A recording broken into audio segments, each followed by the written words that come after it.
Te louvamos, te engrandecemos e principalmente, Senhor, te escolhemos, ó Deus. Porque como diz a tua palavra, não há lugar aonde podemos ir se não for na tua presença, Senhor. Por isso, ó Deus, coloca enviar anjos, Senhor Jesus, a este lugar nessa noite, trazendo respostas, ó Pai, aquele coração contrito, aquele coração quebrantado, ó Pai, que te louvou, que te engrandeceu, lágrimas desceram do seu rosto, ó Pai, para dizer que te ama, que te escolhe todos os dias. Por isso, neste momento, ó Deus, eu te peço, Senhor, fala conosco diante da tua palavra, para que possamos sair daqui, Pai, não da maneira que entramos, ó Deus, mas renovados, transformados pelo poder que somente a tua palavra tem, Pai. Por isso eu te louvo, te engrandeço e te agradeço por tudo, no nome de Jesus Cristo. E a igreja diga amém. Dá mais uma linda, forte salva de palmas ao Senhor.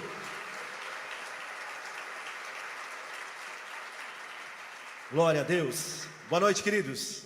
Que a graça e a paz seja com todos. Pode se assentar. Aleluia. Amém. Glória a Deus. Queria que os irmãos abrissem comigo a sua Bíblia. Livro de Atos, capítulo de número 3. Deixe a sua Bíblia aberta. Livro de Atos, capítulo de número 3. Tenho certeza que você que faz parte de um grupo de crescimento, estamos estudando essas palavras, o livro de Atos, e essa semana foi muito comentada o texto em que vamos ler aqui. O texto em que a cura de um coxo, a cura de um homem que estava na porta do templo jazia há muito tempo, estava há muito tempo ali. Mas antes de adentrar da palavra, eu queria falar que a gente, quando conversa com pessoas com mais de 70 anos, que passaram uma vida um pouquinho mais sofrida do que nós, do que hoje, nos tempos atuais. Quando você conversa com elas e quando você pergunta como é que era a vida antigamente, elas vão dizer que a vida era muito sofrida. Eles trabalhavam na roça, não tinha aquele dinheiro, muitas vezes, todos os meses para receber, porque dependiam da venda do trigo, da venda do fumo, da venda do milho, para assim, quando receber, ter um pouco de dinheiro para comprar algo para sua casa, para sua família. Quando nós falamos de comida, era difícil, não poderia guardar na geladeira hoje aquele whey protein, que nós temos hoje, aquele iogurte, aquele refrigerante, aquela coca gelada. Não tinha. Tinha uma água que saía do poço em que eles bebiam, tinha algo que era diferente, aquela carne seca em cima dos varais. E você conversa e você começa a pensar em tudo isso, vendo hoje que você abre a geladeira e tem tudo, você se começa a dizer, meu Deus, eles não possuíam nada. E aí você olha para os tempos atuais, tudo que você quer tem dentro da sua geladeira. As mulheres saíam quilômetros para lavar a roupa no rio, torcer aquela roupa, trazer, estender no varal. Hoje ela só falta fazer isso, estender no varal, mas já sai passadinha, só sacudir da máquina de secar, guarda, para passar. Eu me lembro do meu avô, quando eu chegava lá, a minha avó ainda usava, ela pegava um carvão do fogo de lenha, fogão a lenha que cozinhava comida, pegava, abria aquele ferro, colocava dentro, tampava e passava a roupa. Aquele era o ferro de passar roupa. Hoje nós temos já aquele ferro a vapor, que passa sem tirar a roupa do cabide, passa tudo ali. Que praticidade. Levanta de manhã e já tem um pão quentinho gritando na máquina, pip, pip, pip. Aí o café já está pronto, o pãozinho já está preparado e você levanta com aquele cheirinho dentro de casa. Você não precisa ir na rua para usar o toalete, está dentro da sua casa. É muito mais difícil, querido, quando você conversa com essas pessoas e vê que a vida deles, eles não possuíam muitas vezes nada, possuíam poucas coisas. Basta você conversar 5 minutos com o pastor Esli e você vai ver que ele viajava quilômetros para ir à igreja louvar e abençoar e colocar a sua vida diante do Senhor, ele e sua família. E nós muitas vezes estamos perto de casa, com carro com ar-condicionado, no conforto, e muitas vezes sentimos dificuldades de vir à casa do Senhor. Muitas vezes sentimos essa dificuldade.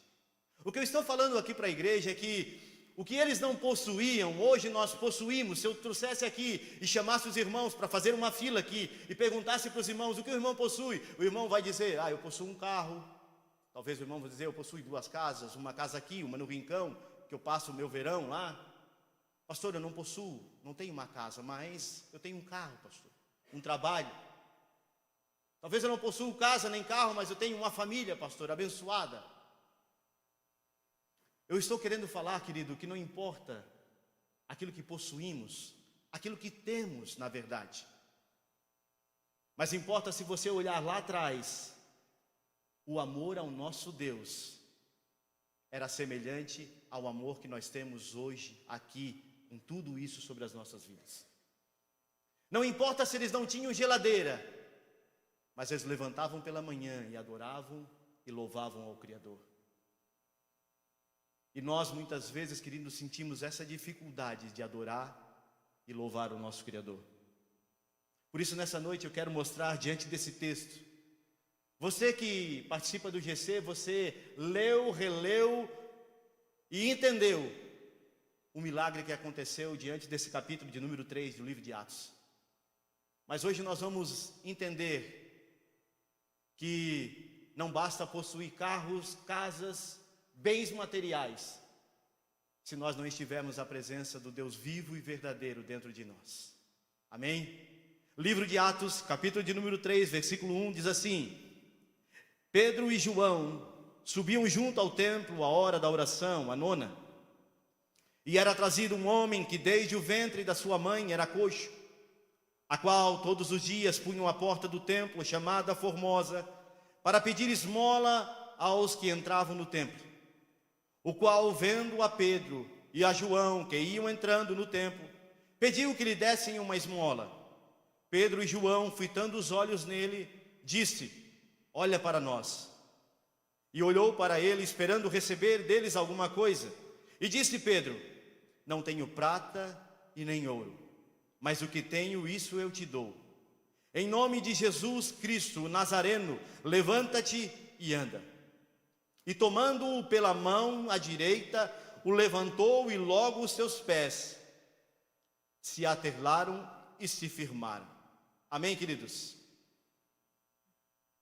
Quando nós nos deparamos com esse texto, querido, do livro de Atos, nós vamos ver que esse é um dos primeiros milagres que aconteceram com Pedro e João.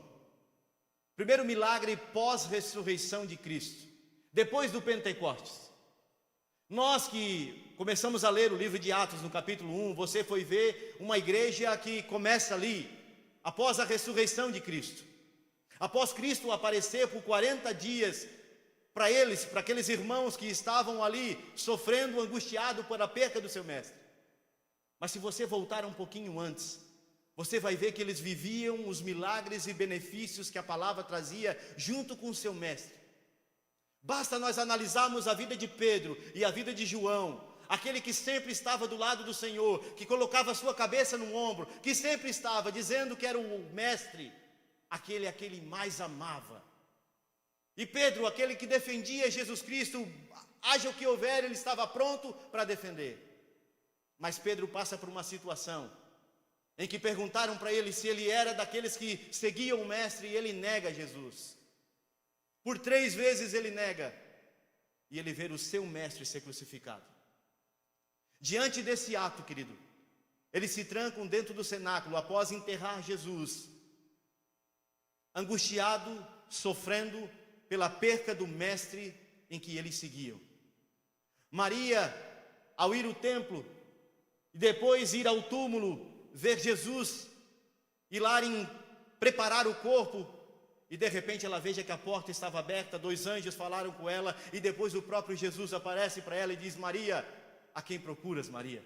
Eu sou Jesus, aquele que tu está procurando.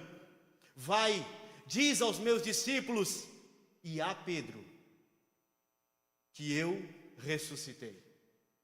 Aqueles discípulos estavam tão confusos, tão angustiados, que eles decidiram voltar a fazer o que faziam antes. Pedro se levantou numa hora de angústia e disse: eu vou pescar. E os outros discípulos foram com ele pescar.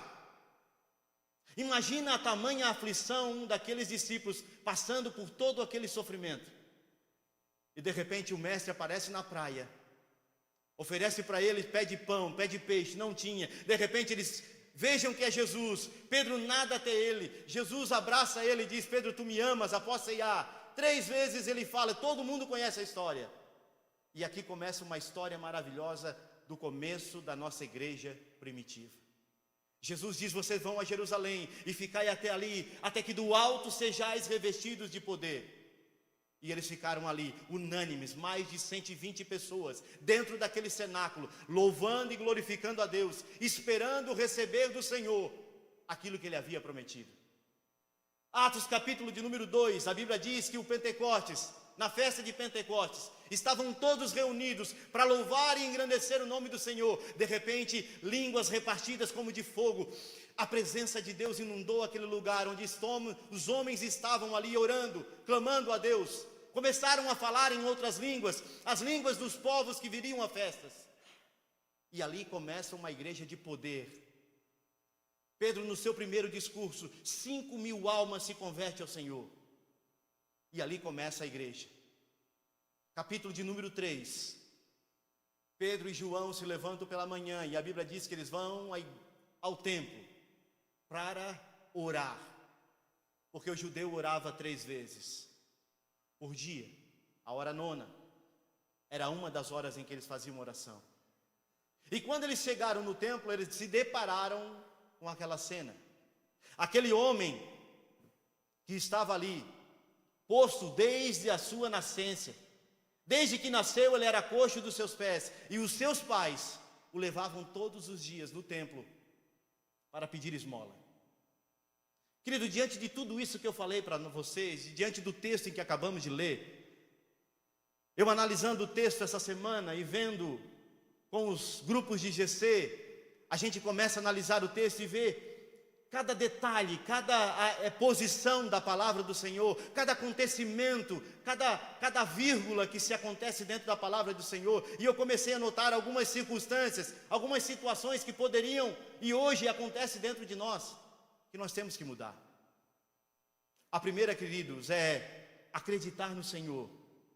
Ainda que as situações, pessoas, fazem você acreditar que nada mais adianta. Nós cantamos aqui, louvamos a Deus, digno é Ele, Ele tem todo o poder. Mas muitas vezes as situações estão tão críticas sobre as nossas vidas, que cantamos da boca para fora, e não acreditamos que verdadeiramente Ele tem todo o poder. Quando nós nos deparamos aqui, querido, Atos capítulo 3, versículo 2, era trazido um homem que desde o seu ventre, a sua mãe era coxo, o qual todos os dias o punham à porta do templo, chamada Formosa, para pedir esmolas aos que entravam no templo. Os seus pais levavam todos os dias, tinham o trabalho de tirar de dentro de casa, colocar na porta do templo, para pedir esmola para sua família. Eu me pergunto até que ponto esses pais pararam de levar o templo, o seu filho, para clamar, para orar e para pedir um milagre na vida do seu filho. Que ponto isso aconteceu? Porque o ponto que aconteceu, querido, que eles já não entravam mais no templo, eles não levavam o seu filho no templo para clamar um milagre, para clamar que Deus pudesse responder às suas orações, mas eles levavam para pedir esmolas para a sua casa. Eu pergunto a você, quantas vezes nós clamamos a Deus e pedimos por um milagre, e de repente esse milagre está demorando a acontecer, e você já vem no templo por vir, por uma obrigação de domingo estar aqui, já não vem com o coração aberto para clamar e adorar a Deus. Nós temos visto, querido, momentos lindos de louvores aqui na igreja, momentos que são de adoração, de arrependimento. A palavra mesmo diz que Deus habita no meio dos louvores. Só que muitas vezes nós estamos com um coração como desse pai, como dessa mãe, que adentramos essa porta, sentamos aqui, ouvimos os louvores mexem com a gente, escorrem lágrimas de alguns, e outros, pela circunstância da vida, estão com braços cruzados, olhando para os tetos, e não acreditam em nada mais do que Deus pode fazer sobre as suas vidas. Me deparando com essa situação, querido, a gente veja que a palavra do Senhor, ela diz em Romanos capítulo 12, verso 1, não vos conformeis com este mundo, mas transformai-vos pela renovação do vosso entendimento, para que experimenteis qual seja a boa, perfeita e agradável vontade de Deus para você.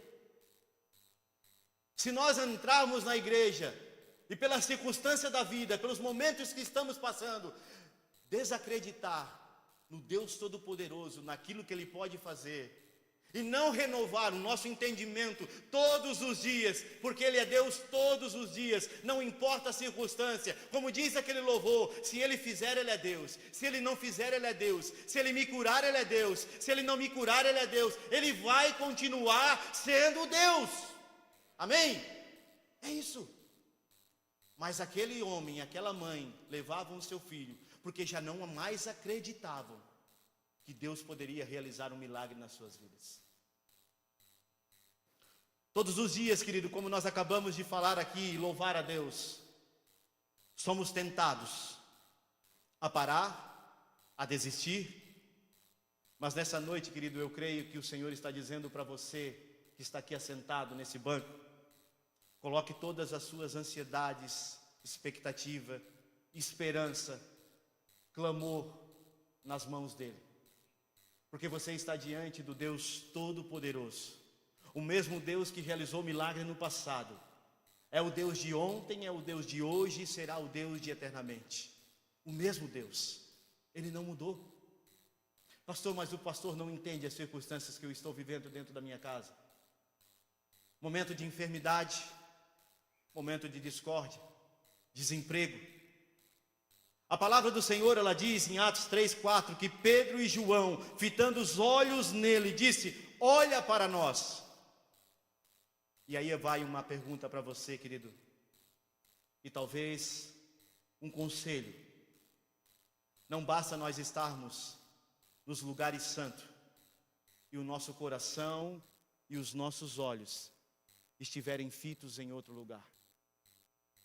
Não basta nós estarmos aqui assentados dentro da igreja. Não basta nós estarmos louvando ao nome dEle, clamando ao nome dEle. Mas aqui dentro, o nosso coração e o nosso pensamento estão lá fora, ou estão em outros lugares. Não basta no momento da adoração, um momento em que pode acontecer algo maravilhoso, uma cura, uma restauração, um perdão do Senhor. Nós estávamos preocupados mais com o celular, com o resultado do jogo que está acontecendo, do que com o próprio adoração e louvor ao nosso Deus. Não basta. Uma vez, querido, só para que você entenda o contexto, eu fui convidado para pregar numa igreja, e foi bênção, me convidaram para pregar em outra, e eu fui. E você chega lá, você conhece a igreja, eles se ajoelham, e nós também fizemos isso, mas eles têm mais costumes de se ajoelhar, de orar a Deus.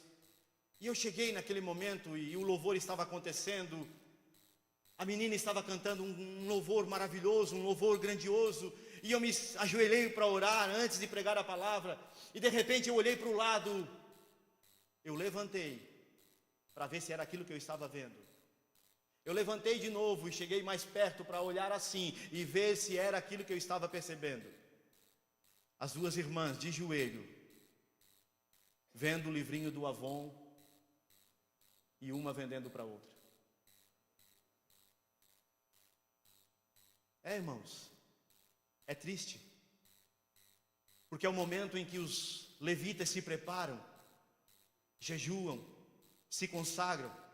É o momento em que os levitas vêm aqui para levar você à adoração, para levar você a quebrantar o seu coração, a esquecer de tudo que você passou ao longo da semana, a esquecer de tudo que aconteceu, para você se debruçar diante de Deus e dizer que Ele é santo, que Ele é maravilhoso.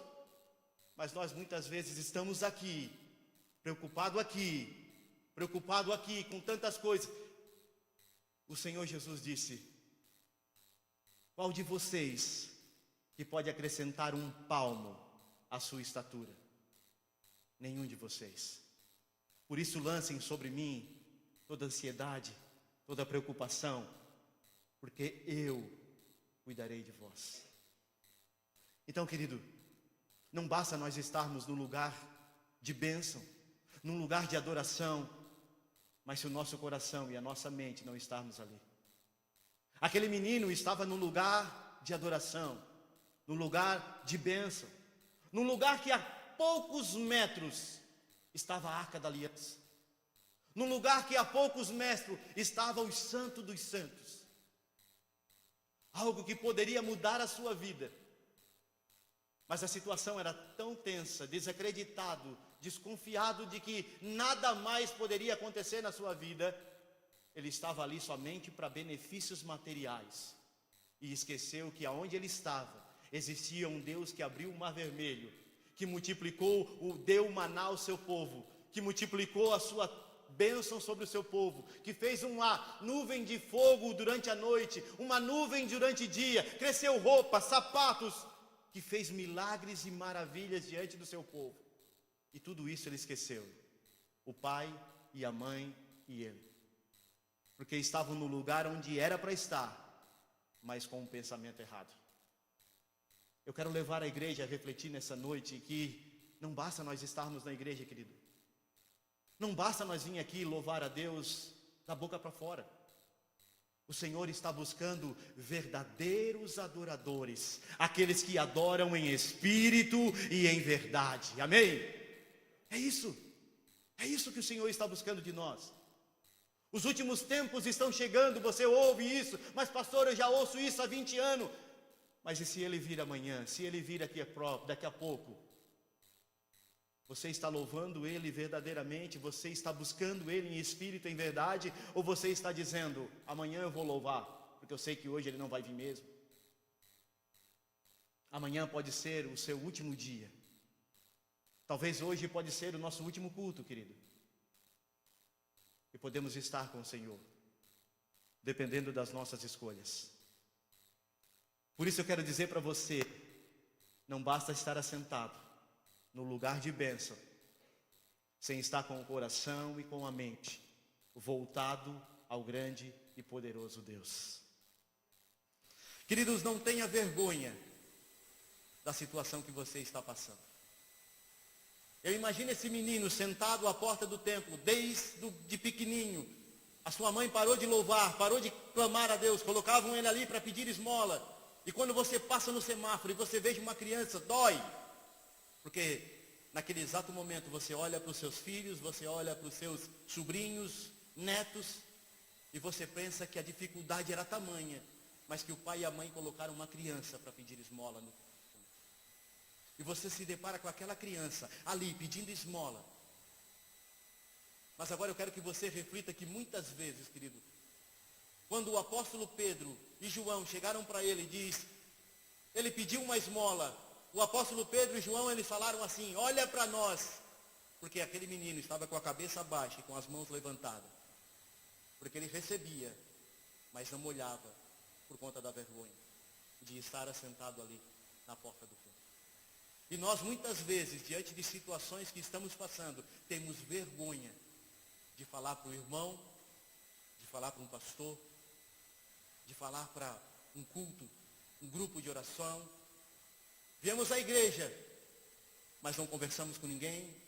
Entramos, saímos e muitas vezes nem levantamos a cabeça por vergonha daquilo que eu estou passando. Querido, eu quero dizer para você que o mestre, ele não está preocupado com o que você tem ou com o que você possui. Ele não está preocupado com o que você está passando, ou com o que você está se vestindo, ou como você está. A única coisa que Ele quer de você é um coração contrito e quebrantado. Que não importa se você está de carro novo ou a pé, mas se você tem um coração dedicado a Ele, de louvor e de agradecimento, tenha certeza que Ele está com os olhos fitos em você, aonde quer que você esteja. Amém? É isso. Certa vez eu sentei de lado de um homem para conversar sobre Jesus, e aquele homem era tão simples. Aquele homem as palavras deles eram tão simples. Ele diz: eu não estudei, eu aprendi a ler e escrever já na minha vida adulta. Pouco eu sei. E ele me contando a história, e ele falava, porque ele abriu o mar vermelho, Moisés, e ele dizia: Moisés, porque Moisés, e ele falava, e a fala dele era tão simples, ele dizia Moisés, não era Moisés, era Moisés. Mas ele dizia: eu sinto a presença daquele que está aqui diante de nós, sentado conosco, ouvindo essa palavra. O anjo do Senhor acampa, está aqui. Queridos, a presença de Deus era tão real, a presença de Deus era tão verdadeira, que ele não sentia vergonha das palavras dele, do jeito dele de ser, da Bíblia rasgadinha. Ele não sentia vergonha, mas ele acreditava que o Deus em que ele confiava, o Deus que estava prestes na vida dele, com ele, era muito maior e muito mais poderoso do que as pessoas poderiam pensar ou falar a seu respeito. Por isso, querido, você não pense a respeito, não pense que os outros estão falando, não sinta vergonha de adentrar na casa do Senhor, pelo momento que você está passando. Pastor, eu estou desempregado, eles estão me ajudando na igreja. Irmão, momentos que passam sobre as nossas vidas. Hoje você está sendo ajudado, amanhã, em nome de Jesus, você vai parar para ajudar outras pessoas. Amém? É isso. Não adianta você sentir vergonha, mas você tem que louvar e adorar o nome do Senhor e saber que o Deus que você serve vai realizar milagres sobre a sua vida. Atos capítulo 3, verso 6. Disse Pedro: eu não tenho prata, eu não tenho ouro, mas o que tenho isso te dou. Em nome de Jesus Cristo Nazareno, levanta-te e anda. E tomando pela mão direita, o levanta. Com a vivência em Cristo Jesus, ele se depara com aquele homem, e o poder que havia dentro dele, não é o que ele possuía, o que ele tinha dentro da sua casa, não é o carro que ele tinha, não é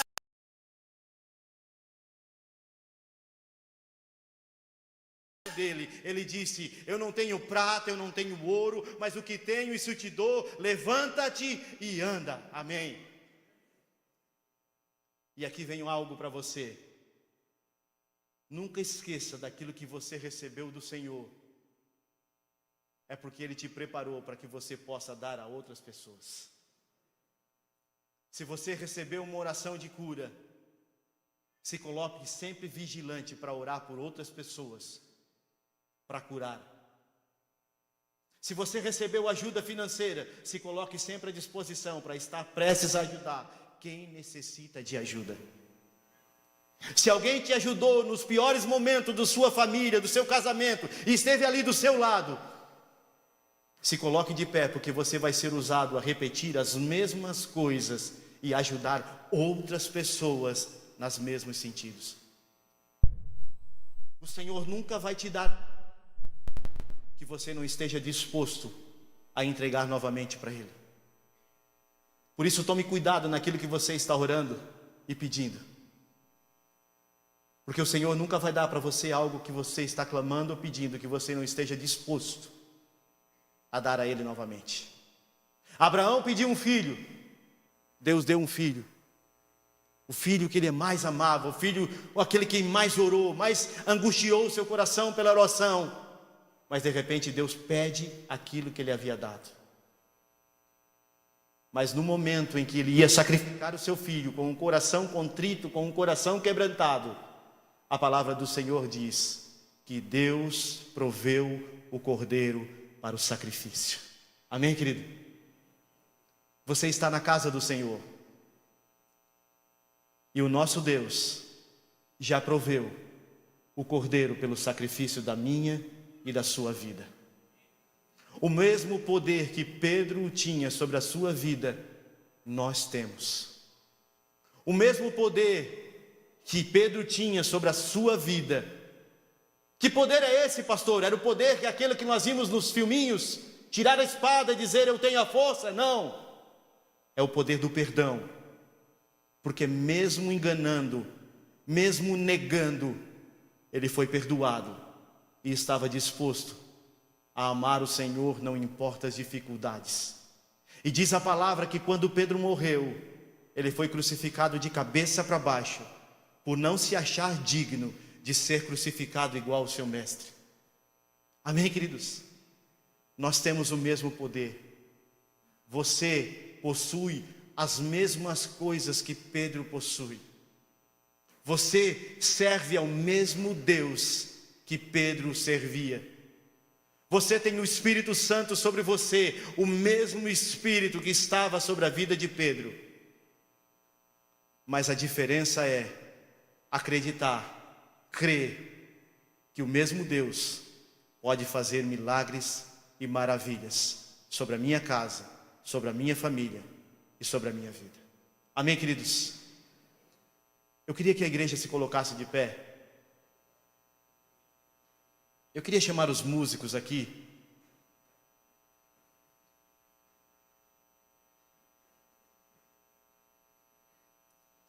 Que poder é esse, pastor? Atos capítulo de número 1. Mas recebereis poder ao descer sobre vós o Espírito Santo. Lucas 10:19. Mas recebereis poder, eu vos dou poder para pisar as serpentes. Marcos capítulo 4, versículo 39. Jesus repreende o mar, o vento, pelo poder que havia sobre as suas mãos.